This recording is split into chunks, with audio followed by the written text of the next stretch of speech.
So I'm hovering in the air, right? The ball is in the air. These guys are jumping, and I'm reaching and I'm reaching to get this ball. And I'm reaching like my life depended on it, right? Because at this point, I'm like, man, like I don't have nothing else. I don't have nowhere to go. I don't know what I want to do. I have to get this ball. It's that important. And so I'm stretching out, stretching out, stretching out until I get both hands on the ball. Now, I told you we hovering over the rim. So when I get both hands on the ball, I'm like, oh, shoot, I'm like right here. And so I just boom, like slammed the ball back in. And I'm like, and I like slammed it in hard as I ever slammed the ball before in my life, right? And I'm like, boom. So I dunk it back in. The three guys, we all hit bodies at the same time. It was like boom, like bodies, right? And like they started like falling down, and I'm swinging on the rim. And like I'm swinging through the air on the rim. I come down, they on the floor. The coach runs onto the court. Everybody stop. Nobody move. He says, I don't know why you came here, but I'm glad you did. You don't have to worry about anything. I want you on this team. And literally, that's how I got into college. That's how I started playing college basketball. There was no scholarship at first. There was no interest. Nobody cared. It wasn't until I got on that bus, went 2 days, showed up at the school, got into a pickup game, and dunked on three people, and everything changed. And then from there, I stayed at that school for 2 years. Became one of the top junior college basketball players in Texas. Started getting recruited, which felt great, right? I went from no interest, no one's recruiting me, to getting letters every day. And I used to just run down to my coach's office, and we have stacks and piles of letters, all different schools that wanted to recruit or were showing interest. And that process was just crazy. It was crazy. And so I didn't have that process in high school. And so it was just great to feel like somebody wants you, right?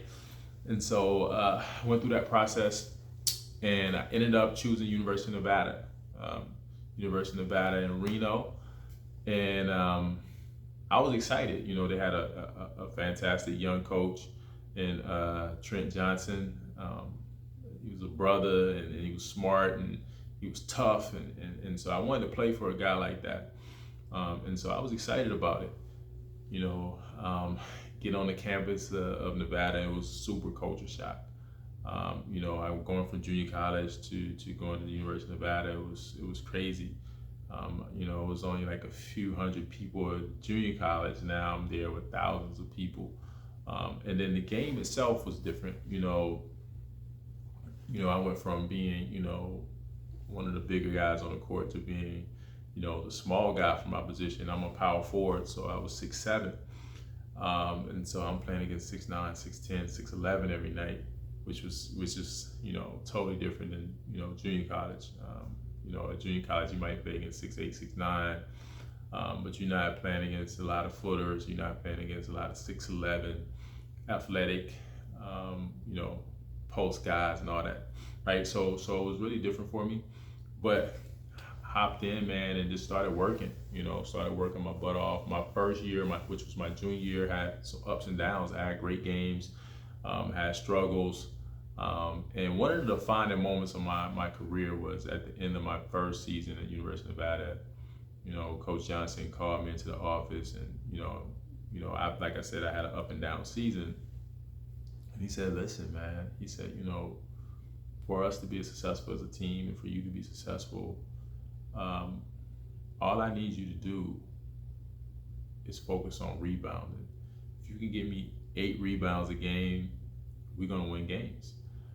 And that was a defining moment because it gave me a target, something to shoot for. And I never averaged anything under 10 rebounds a game in my whole basketball career. So I was like, 8 rebounds, that's bet I can do that, and so it gave me a target, something to shoot for.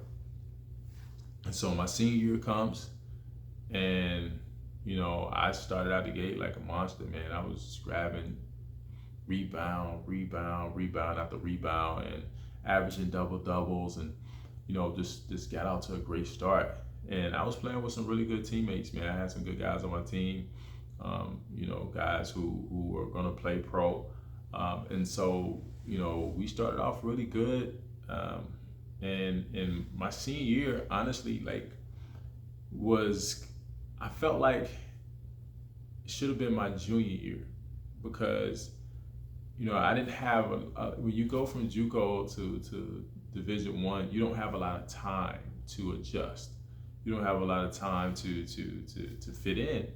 And I felt like that first year was just a year for me to fit in, and this year I was really in my bag. I knew what to do, I knew how to do it, and I was playing at a high level, and so ended up finishing that season, man, averaging a double double, over 11 rebounds in the nation. I think I ended up like 6th in the nation in rebounding.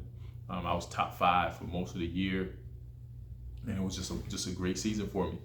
And so I'm excited now, right? I'm like, yo, I'm ready. I'm ready. I'm gonna try to make that push to get to the NBA, and that's something I always dreamed about. That's something I always wanted to do, and now I'm here and I have an opportunity. And so when the NBA draft came, I was like, okay, I need to get signed. I knew I wasn't going to get drafted, but I knew that it was a possibility I could get signed, right? And so the draft happens, all all the hoopla, all that stuff, went down, and I didn't get signed.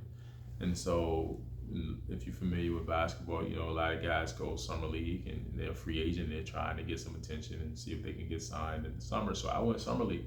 So we go to summer league, playing against a lot of NBA players, a lot of overseas players, and I go out and I actually perform really well. My first game, I think I had a monster game, like 31-12. Like I just went crazy.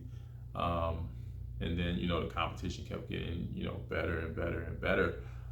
But by the end of that, that summer league, I got to meet with a lot of the NBA scouts, and we had these conversations. They started telling me, what they thought and what I should do, and how things should play out for me. And sure enough, man, like they were like, listen, you're very athletic, you're a talented guy, but you're 6'7" power forward. You don't score enough for us to be able to basically justify signing you. You can definitely rebound, but even on defense, at 6'7", you're not a shot blocker, you can't protect the rim, and so they were just telling me all the things that I couldn't do, which I already knew, but I knew I could play, right? I knew I could play. And so I got offers to go overseas. Actually didn't want to go overseas. I felt like I wanted to play at the highest level, and I'm a very competitive person. I want to play at the highest level, and so I decided not to go overseas, and I decided to go back to the University of Nevada to finish my degree. And that's when everything changed for me, and that's when the world itself opened up for me. Stay tuned for part 3. It's going to be a good one.